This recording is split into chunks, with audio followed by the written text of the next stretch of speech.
Boa noite a todas e a todos. Que a paz do nosso Mestre Jesus permaneça em nossos corações hoje e sempre. O tema que nós vamos examinar hoje chama-se remuneração espiritual. Foi um tema proposto por Emmanuel, foi publicado pela primeira vez na Revista Espírita e depois no livro Perante Jesus. E esse tema é extremamente interessante porque nós estamos vendo um momento da vida que muitas pessoas acham que o trabalho é algo que deve ser evitado, quando na verdade é exatamente o oposto. Emmanuel extrai da carta de Paulo a Timóteo, a sua segunda carta, um trecho que vai dar a base para ele discorrer sobre esse tema. Ele diz assim, Paulo: o lavrador que trabalha deve ser o primeiro a gozar dos frutos. O lavrador que trabalha deve ser o primeiro a gozar dos frutos. Então, se você tem um pomar, o primeiro a se beneficiar da fruta do pomar é você que lavrou o pomar. É isso que ele está dizendo. E nós vamos verificar que isso se estende no campo espiritual de maneira muito clara. Então, o Emmanuel vai discorrer dizendo assim: além do salário amoedado, o trabalho se faz invariavelmente.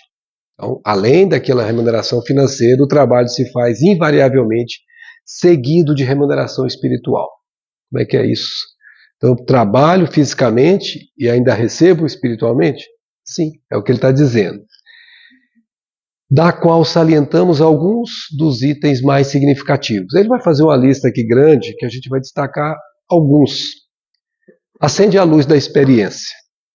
Todo mundo que já fez algum curso, seja qual for o curso, vai perceber que só sabe que sabe quando tem praticado aquilo que aprendeu teoricamente. Você nunca poderá dizer que domina um assunto se você não fez a execução daquilo em você mesmo de forma que aquilo seja natural em você. Por isso, a experiência só se conquista fazendo. Ninguém adquire experiência através de livros. A educação dos livros é importante, mas ela te dá os recursos para você executar a obra. O livro não executará a obra por nós.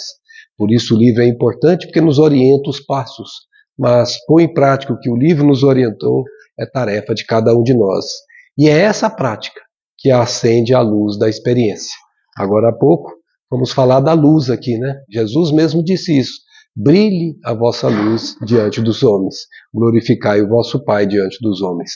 Cada um de nós é portador de uma determinada partícula divina que, às custas do trabalho, vai acendendo a nossa luz própria. Por isso que nós somos chamados de seres luminíferos. Nascemos para a luz e vamos voltar para lá. Não é por acaso que Emmanuel colocou o nome de um livro seu extremamente importante, de A Caminho da Luz. Todos nós estamos destinados a brilhar a nossa luz. Mas ninguém brilha a luz sem o esforço do trabalho.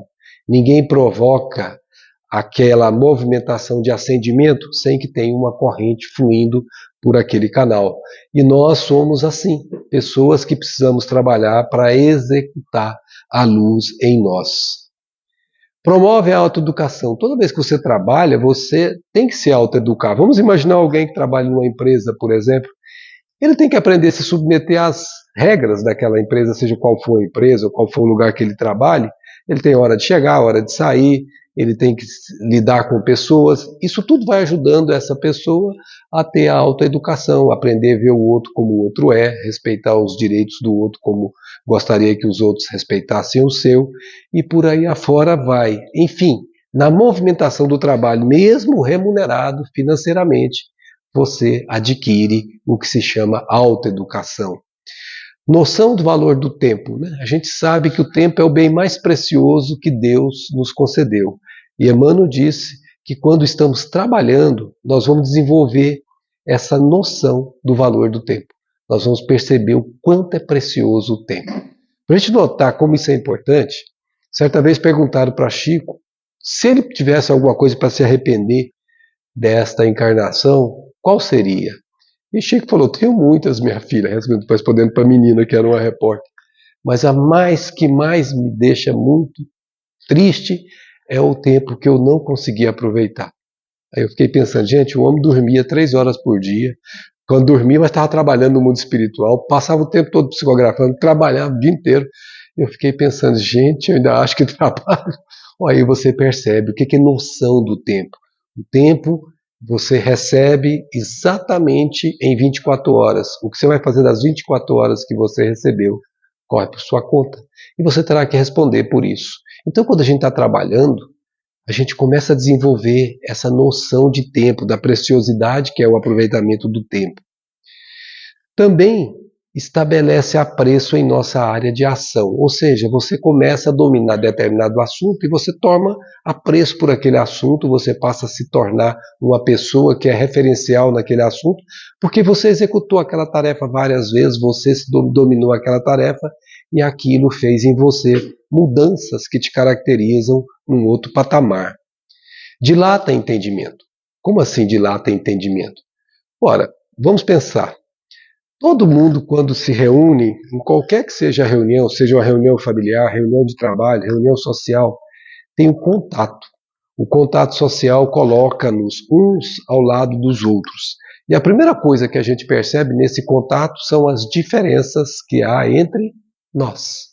E a coisa mais difícil que tem, sobretudo num relacionamento familiar ou de um trabalho que tem uma continuidade maior de tempo, é exatamente aceitar o outro como o outro é. Porque normalmente as pessoas querem o outro como elas gostariam que eles fossem, e não como eles são. Então esse entendimento, dilatar o entendimento, é você perceber que o problema não é o outro. O problema é você aceitar o outro como o outro pode ser, ou como ele dá conta de ser, ou como ele é, porque ele quer ser assim. O importante é que a gente não queira que o outro seja como nós queremos que ele seja, porque isso vai causar em nós um problema grave que se chama frustração. Eu vejo aqueles casais, né, que a mocinha diz assim, a mãe fala, mas meu filho, esse noivo seu é muito, ele anda muito, ele não tem pé de galinha, não para quieto. Não, mamãe, a hora que eu casar eu vou endireitar ele. Eu acho bom endireitar ele. Aí eu fico pensando, ela fica toda acreditando que ela vai dar conta de colocá-lo do jeito que ela gostaria que ele fosse e não do jeito que ele quer ou dá conta de ser. Então essa questão de entender o outro poupa-nos de frustrações, porque a gente já se frustra, porque a gente fica esperando alguma coisa que o outro nos ofereça, e ele oferecendo diferente do que nós estamos esperando, causa um mal-estar, e esse mal-estar pode virar frustração. No caso do casamento referido, essa mocinha com certeza vai se frustrar, porque ela vai gastar uma energia tremenda tentando mudar o outro, quando o problema não é mudar o outro, é mudar a si mesma para aceitar o outro como o outro é. Se fizéssemos isso, seja nas relações familiares, de trabalho, sociais que sejam, nós seríamos muito mais felizes, porque nós entenderíamos o outro como o outro é, e não como nós gostaríamos que ele fosse. Atrai simpatia e colaboração. Imagina uma pessoa que vai trabalhar, seja em que lugar for, que ela chega sempre alegre, sempre expansiva, sempre com otimismo, sempre predisposta a ajudar. Às vezes ela chega um dia que as pessoas estão carrancudas, estão de cara feia, e ela continua chegando alegre a despeito dessa imagem que as pessoas estão oferecendo a ela. Ela não altera o comportamento dela pelo comportamento dos outros, ela continua sendo aquela pessoa simpática, aquela pessoa que expressa-se no seu modo de viver de maneira que afeta o outro. Algumas pessoas, até às vezes anônimas dela, vão olhar assim, mas o que essa pessoa tem que ela está o tempo todo sorrindo? Olha, o tempo está tempo fechado, chovendo, molhei tudo para chegar aqui, ela também molhou e ela está toda alegre. Ou seja, as pessoas começam a se incomodar com a característica da pessoa e você começa a perceber que algumas pessoas começam a tê-la como êmulo, como uma referência, como alguém que elas começam a prestar atenção porque essa pessoa tem algo mais que a própria pessoa que está prestando atenção não tem. E ela começa a ser o que nós chamamos de verdadeiramente influenciadora. Ela começa a influenciar pessoas anonimamente, com o seu modo de viver, com a sua maneira de ser espontânea, natural e autêntica. Ela consegue, com isso, pouco a pouco, ganhar adeptos para o bem, sem que ela perceba isso de forma frontal. Então nós vamos percebendo que Emmanuel poderia colocar muito mais coisas como ele colocou, mas o mais importante que a gente percebe, que as coisas que a gente adquire quando estão aqui são importantes. Mas ele diz assim, que é a parte que nós queremos que a gente tenha muita atenção. Quando o trabalho, diz Emmanuel, no entanto, se transforma em prazer de servir, quando se transforma em prazer de servir, surge o ponto mais importante da remuneração espiritual.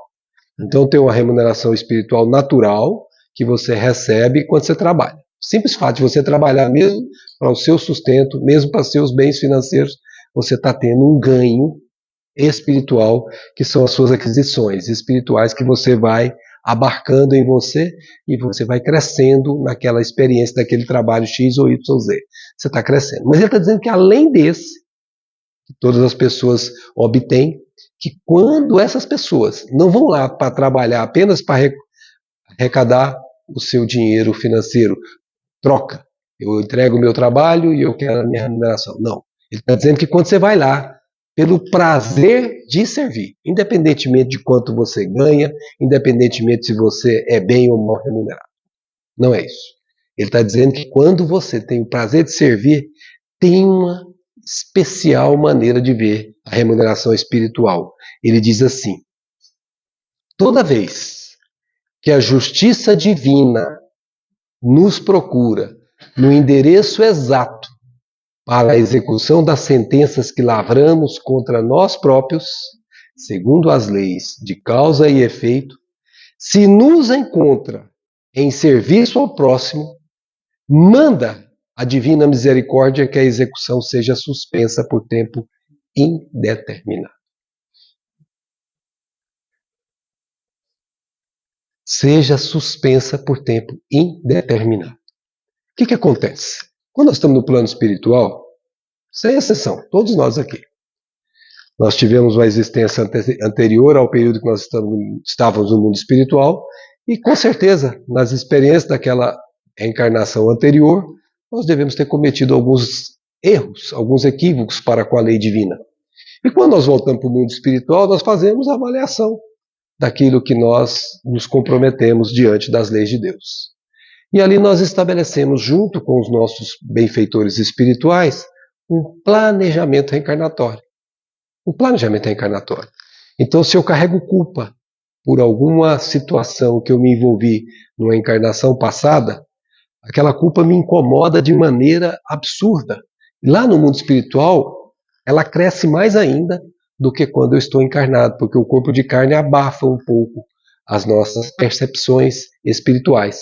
Mas quando nós desvestimos do nosso corpo físico, nós passamos a ter consciência clara dos nossos erros e dos nossos acertos diante das leis de Deus. Sempre assim. E aí o que acontece? A gente não consegue viver com o que fez. Porque aquilo incomoda 24 horas por dia, é como uma sombra. Vai com você para onde você vá. O complexo de culpa é a coisa mais horrível que alguém pode portar.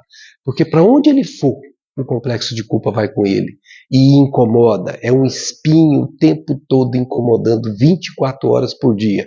Quando não incomoda de maneira visível, incomoda de maneira, vamos dizer assim, subliminar. A pessoa tem um mal-estar, tem uma sensação ruim, uma angústia, tudo aquilo é reflexo, são ondas emitindo e fazendo com que a pessoa tenha a consequência da culpa que aloja em si. E ninguém consegue viver com isso muito tempo. Então o que ele faz? Pede uma encarnação em que ele decide uma sentença contra si mesmo. Ele põe uma sentença para que aquela culpa seja aliviada. Então, se ele fez algo de um jeito, a sentença é fazer o jeito oposto para que ele quite com aquela situação equivocada em que ele se colocou na encarnação anterior. E quando o Emmanuel fala lavra uma sentença, é quando você diz, eu vou nascer, por exemplo, num lar e vou nascer em um lar com muita dificuldade financeira, com muito problema de saúde. Isso tudo está no seu programa espiritual, não é acaso. E quando você nascer, você vai receber todos aqueles pedidos que você fez, que são a contraparte da limpeza, é como se fosse uma purga. Você vai tirando a sujidade da alma através das dores físicas e das dores morais. Isso vai te limpando em espírito e vai te dando o bem mais precioso que você perdeu quando se equivocou diante das leis de Deus, que se chama paz. Como disse Jesus, a minha paz eu vou lá dou, porque o mundo ainda não a pode dar. Você não tem a paz se você não tiver a consciência em harmonia com a consciência cósmica. E toda vez que a gente decide fazer contra as leis de Deus, a nossa consciência entra em dissonância com a consciência cósmica. E aí você perde a paz. E perdendo a paz, você não consegue viver dessa situação por muito tempo. E você acaba, então, lavrando uma sentença contra você mesmo. Então, vou pegar um caso que aconteceu, foi na Comunhão Espírita de Brasília, faz muito tempo. Tinha uma moça, ela devia ter uns 28 para 30 anos, e ela estava passando situações financeiras difíceis, e para agravar a situação dela, ela foi fazer um exame e detectou um nódulo que estava caracterizado como maligno, foi detectado e confirmado como maligno. E esse nódulo, ela sabia que se não tivesse as providências tomadas a tempo, ela poderia vir a óbito com o crescimento daquilo. E ela estava envolvida financeiramente muito complicada, não tinha plano de saúde, não tinha nada, tentava todos os recursos do sistema de saúde público, mas nenhum sucesso conseguiu. E, de repente, num determinado momento da vida dela, ela estava em casa sozinha, morava sozinha, uma moça que estava lutando para viver, aconteceu um fenômeno extremamente engraçado para ela, que ela nunca esperava que acontecesse. Alguém apertou a campainha e ela estava lá na parte mais longe da casa. Quando ela voltou, não encontrou ninguém, mas quando ela olhou para baixo, naquela época, ainda se fazia isso. Tinha um recipiente bem pobre com um bebê dentro do recipiente, mal ocupado, com as roupas meio sujas. E ela olhou para aquela situação e falou: meu Deus, o bebê olhando não estava chorando. E ela olhou para ele e falou: meu Deus, o que eu faço aqui agora? Ela não sabia, era noite, era tarde da noite, não tinha para quem ligar, nem mesmo telefone ela tinha. E ela, obviamente, tomou a decisão que o coração sancionou. Que é muito importante a gente dar ouvidos ao coração. Porque disse Jesus que a boca fala do que o coração está cheio. E ela olhou aquela criança e tomou a decisão sem raciocinar. Ela tinha uma doença grave, ela tinha ausência de recursos financeiros, mas mesmo assim ela pegou aquela criança. No dia seguinte de manhã, o raciocínio começou a participar da decisão dela. E ela começou a pensar: mas como é que eu vou dar conta de cuidar dessa criança? Como é que eu vou dar conta da minha doença? E se eu morrer, quem vai ficar? E ela falou assim: eu vou fazer o seguinte, eu vou procurar um juiz e vou devolver essa criança e passar para lá. E ela ficou nesse dilema: devolve, não devolve, devolve, não devolve. E ele olhava para a criança e algo lá dentro dizia: ela te pertence. E o raciocínio dizia: ela é do mundo, não é minha, eu não tenho como cuidar. E ela ficou nesse dilema, nessa luta, até que ela decidiu. Ela foi realmente ao juiz, mas não para poder doar a criança, mas para poder adotá-la. E o juiz compreendeu tudo, naquela época foi assim que funcionou, e ela foi adotada por essa senhora. E ela trabalhava incansavelmente para se sustentar e sustentar a criança, que agora era sua filha.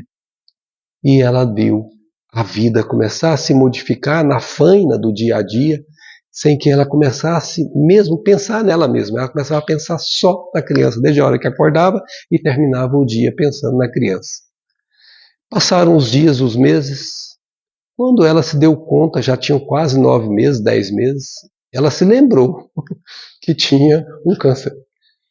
Aí que ela se lembrou que tinha um câncer. Pode um negócio desse? Daí ela foi procurar para fazer o exame. E acontece uma surpresa. Existia a marca, mas não existia o câncer. O câncer não estava lá mais. Mas ele esteve, porque a marca foi registrada na mesma imagem, feita no mesmo lugar pelo mesmo médico. Ela não tinha mais o câncer. Ou seja, estava na programação espiritual dela duas opções. Ela assumir como filha sua, a filha do mundo, a criança do mundo, a filha da carne alheia, ou ela tomar aquela decisão egocentrada e cuidar só de si e esquecer que ao seu lado, que não há acaso, que ninguém cruza o seu caminho por acaso, tem alguém que precisa de você.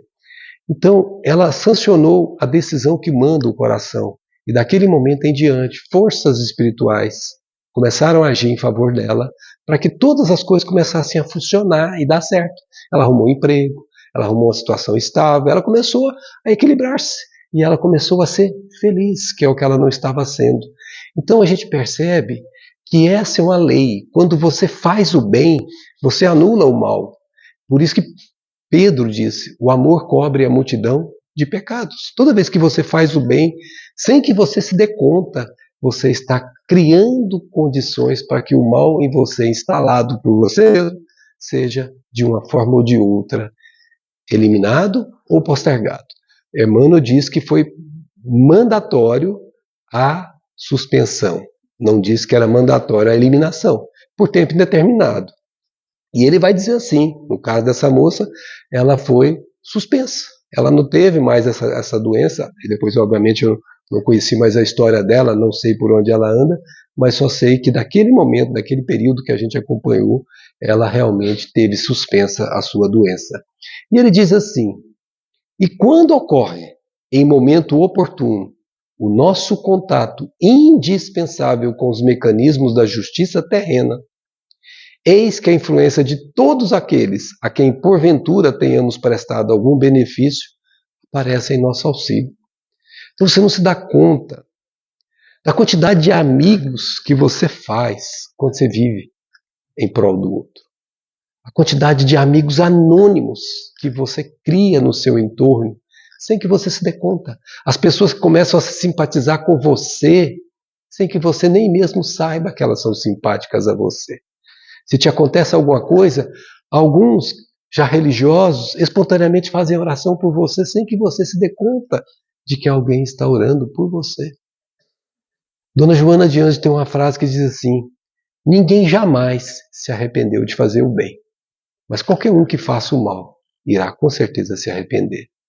Por isso que essas situações onde a gente sai da gente para cuidar do outro, como foi o caso dessa senhora, a gente se esquece dos nossos próprios problemas, problemas da gente, porque os problemas do outro passam a ser os nossos interesses da vida. E quando a gente se esquece dos nossos problemas, a vida cuida de tratar deles para nós. E Dona Joana de Anjos, de novo, tem outra frase que é emblemática: quem cuida de secar a lágrima alheia não tem tempo de chorar. Toda vez que você se lança, por mais difícil que esteja a sua vida, em trabalho do outro, as suas dificuldades suavizam-se quando não eliminam-se. E se você tem problemas aqui na Terra, às vezes você não consegue um emprego, você tem dificuldades. Começa a fazer o bem e você percebe que as portas se abrem de uma forma tão natural que você fala assim: mas o que está acontecendo? A gente começa a perceber que há forças ocultas, entre aspas, porque elas são espirituais, que estão trabalhando em nosso favor, porque nós estamos trabalhando em favor do outro. Então, não é por acaso que Allan Kardec deu como lema dessa doutrina: fora da caridade, não há salvação. Porque a salvação, de fato, é a caridade, é o bem que você faça em prol do outro. Por que isso acontece? Porque o Emmanuel diz assim, já que semelhantes companheiros se convertem espontaneamente em advogados naturais de nossa causa, amenizando as penalidades em que estejamos incursos ou suprimindo-as de todo, se já tivermos resgatado em amor aquilo que devíamos em provação ou sofrimento, para a retificação e tranquilidade em nós mesmos. Então, toda vez que a gente faz o bem, a gente cria essa rede de amigos que o mundo não enxerga e que são verdadeiros amigos. Não sei se vocês conhecem, mas tem um livro, claro que a maior parte de vocês conhece, mas não sei se vocês se lembram, é claro, da história com mais detalhes, mas tem um livro chamado Ação e Reação, de André Luiz, e no capítulo 16 desse livro, tem um título que o André Luiz deu para o livro, que chama-se Débito Aliviado, que é Adelino Correia, o personagem principal desse tema.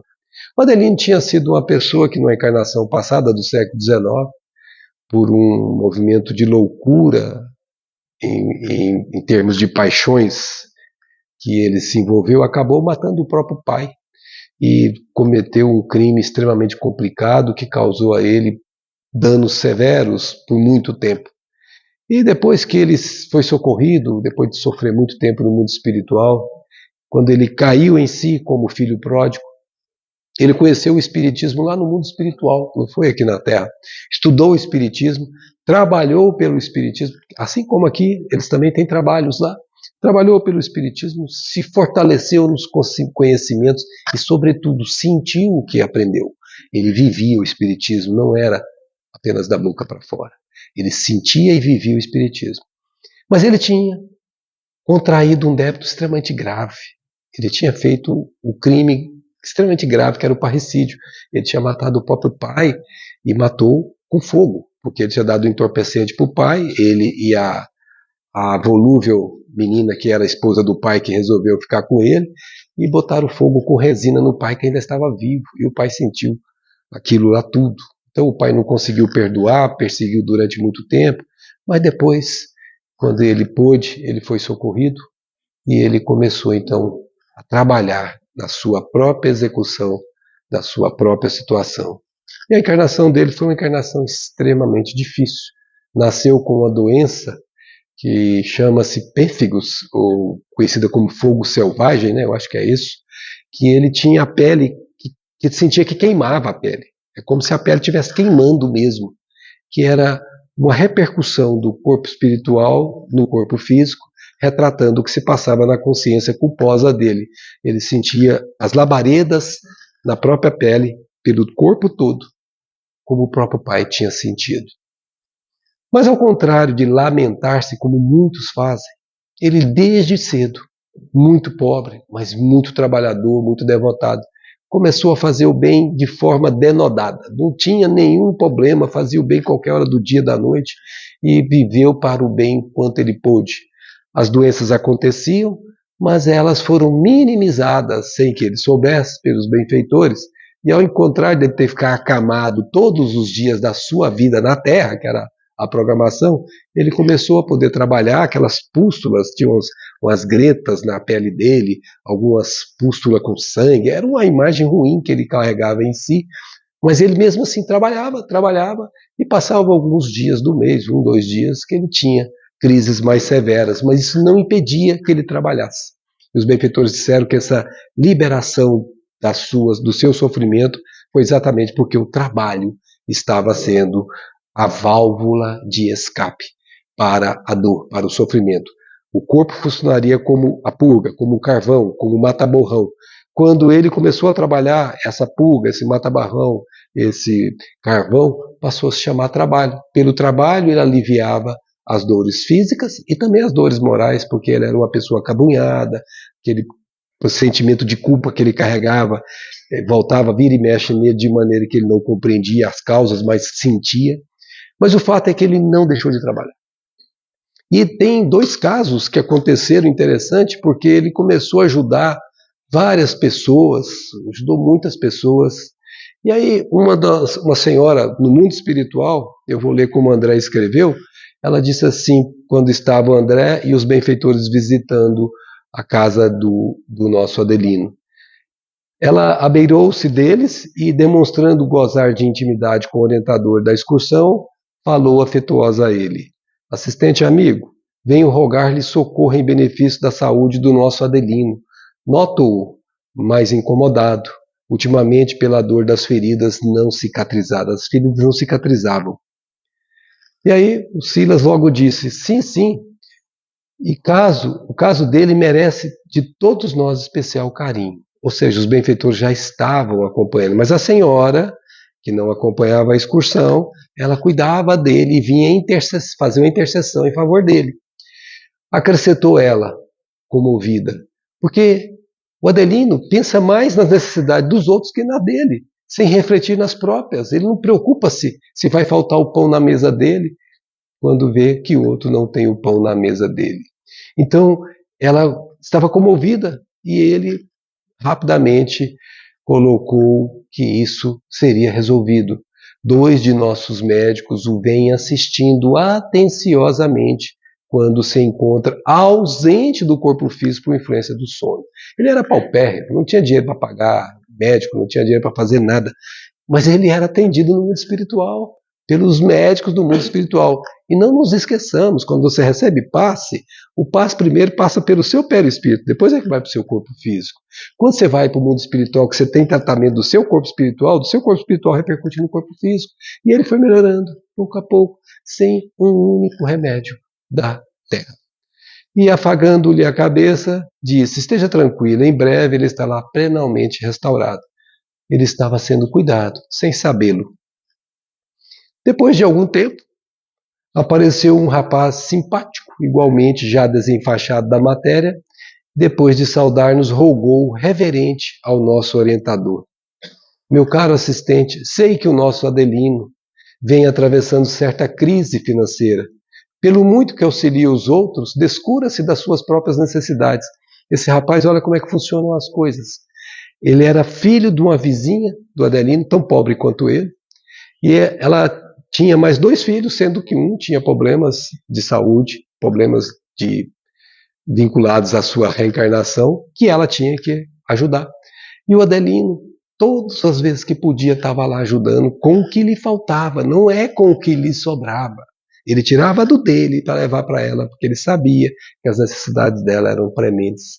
E esse rapaz acompanhava do mundo espiritual, não conhecia o Adelino, ficou conhecendo o Adelino pelo mundo espiritual e passou a ter uma afeição tão grande por ele que fez essa intercessão. E aí ele diz: pelo amparo que ele oferece constantemente à minha pobre mãe encarnada, insisto no apoio de sua amizade para que ele seja favorecido, porque nós somos favorecidos quando favorecemos também.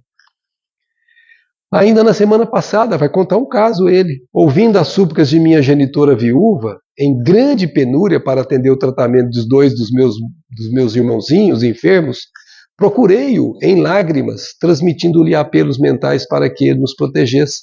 Ou seja, o rapaz foi lá e fez a tal da influência espiritual. Influem os espíritos em nossos pensamentos e atos? Muito mais do que imaginais.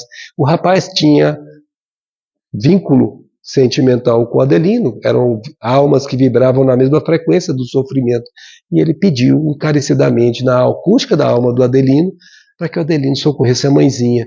E sem qualquer vacilação, disse o rapaz, acreditando o Adelino obedecer os seus próprios impulsos, o Adelino achava que era ele que estava pensando aquilo, visitou-nos a casa, entregando à minha mãe sofredora a importância de que necessitava. Até a importância de que ela necessitava, ele tinha recebido na intuição. Ó meu assistente, rogo-lhe por amor a Jesus, não deixe em dificuldade quem tanto nos auxilia. Vocês estão percebendo, gente? Como é importante o amor espontâneo, sem esperar nada de volta. Sobretudo quando o seu coração manda que você faça e que você realmente faça, você consegue, sem perceber. Tem uma nuvem de testemunhas ao nosso redor. Nunca se esqueçam dessa frase de Paulo. Estamos rodeados por uma nuvem de testemunhas. Deixemos de todo o embaraço, disse Paulo. A gente vai estar com a nuvem que a gente escolher. Nuvem do bem ou nuvem do mal, segundo as nossas escolhas íntimas.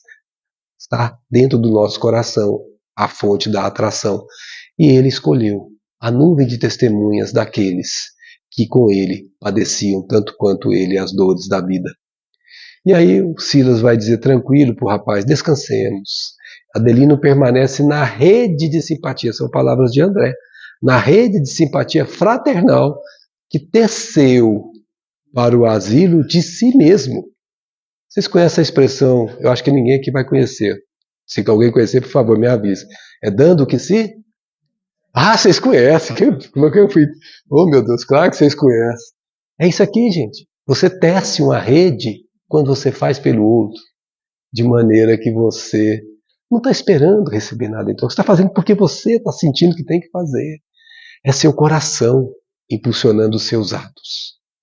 Certa vez, o Divaldo estava cansado. O Divaldo é um ícone do bem para nós, né? Ele trabalhava incansavelmente, tanto quanto o Chique quanto outros anônimos, que a gente aqui às vezes não conhece os nomes, mas que trabalham de forma tão devotada como os dois que citamos. E ele estava trabalhando, eram as 2:30 da manhã, na Mansão do Caminho, recebendo pessoas, dando conselhos, conversando. E aí, ao final, já ele, como diz o outro, doidinho para ir para a cama dormir, porque estava cansadérrimo. Chegou uma senhorinha muito mal vestida, cabelos degrenhados, e com um aspecto assim bem cansado, um rosto bem pesado, e aproximou-se dele e falou: seu Divaldo.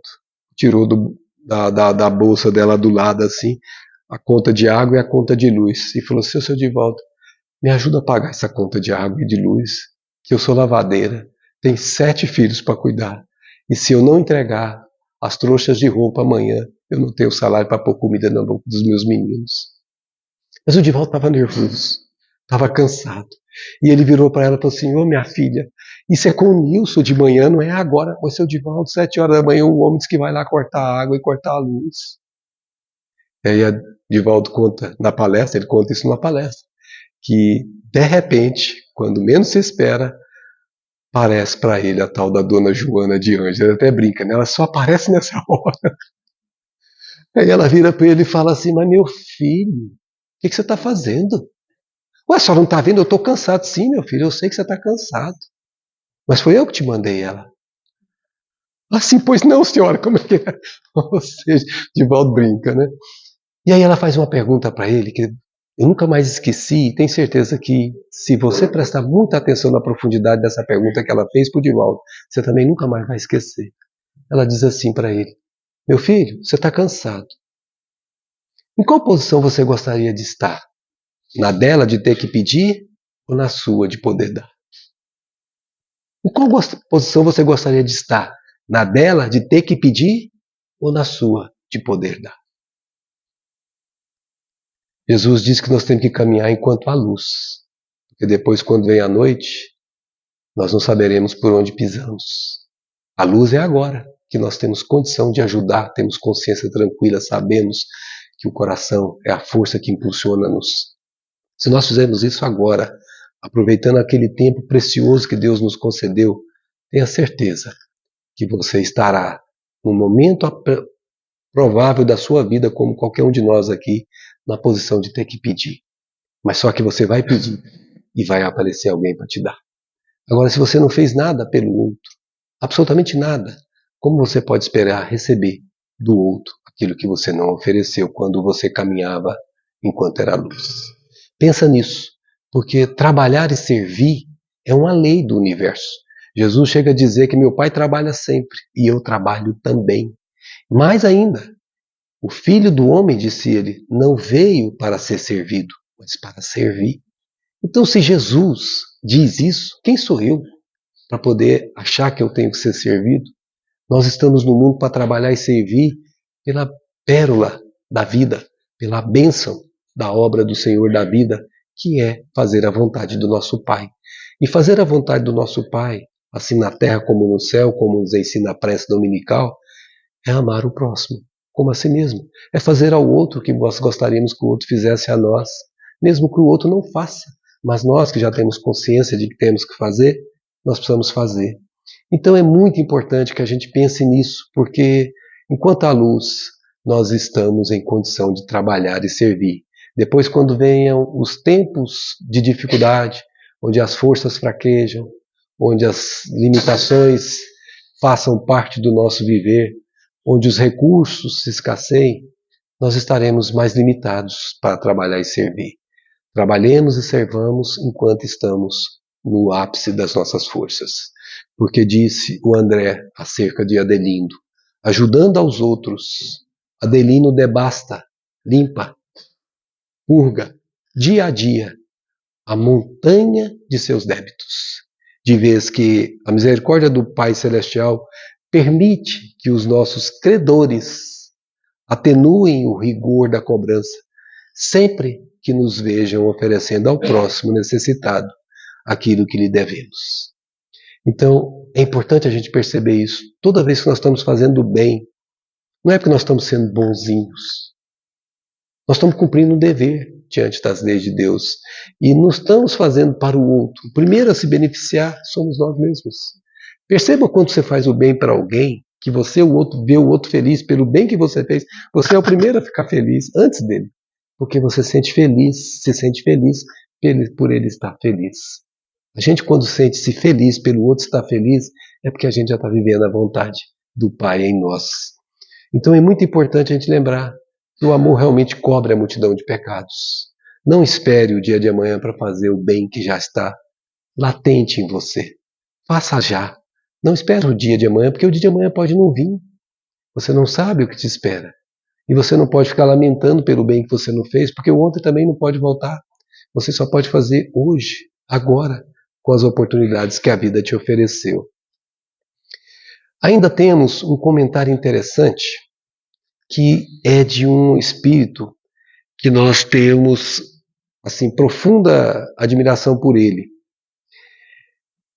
Antes dele, eu queria só ler aqui uma frase de André Luiz para fechar a palavra dele. A fim de que nos habilitemos para as tarefas do bem genuíno, aquele que não tem vínculo com quitar dívidas, é imprescindível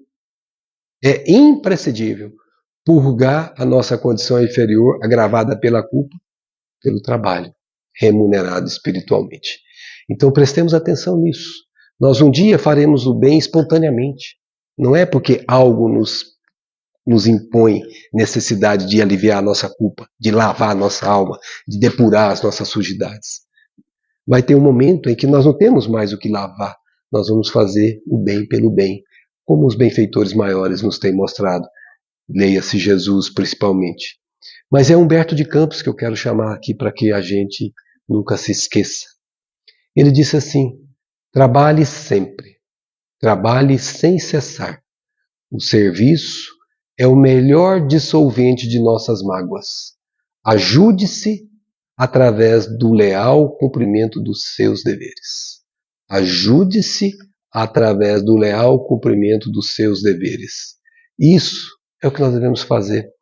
Pensa, uma pessoa que se deixa envolver por pensamentos tumultuosos, insidiosos, pensamentos constrangedores, deprimentes, é uma pessoa que está desocupada. Todo mundo conhece a expressão cabeça vazia, morada do quê? Não falem, por favor. É até bom não falar isso não. Nós temos que lembrar que toda vez que nós estamos trabalhando, pensa nisso.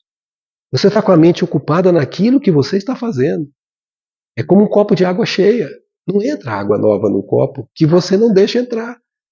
Se você está trabalhando e ideias tumultuosas tentam te invadir, elas encontram uma obstrução e não começam a se insinuar sobre você porque não tem espaço.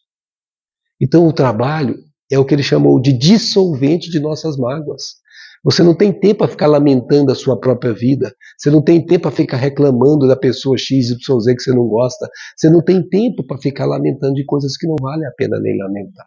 Você está totalmente focado, direcionado na atividade que a vida te confiou.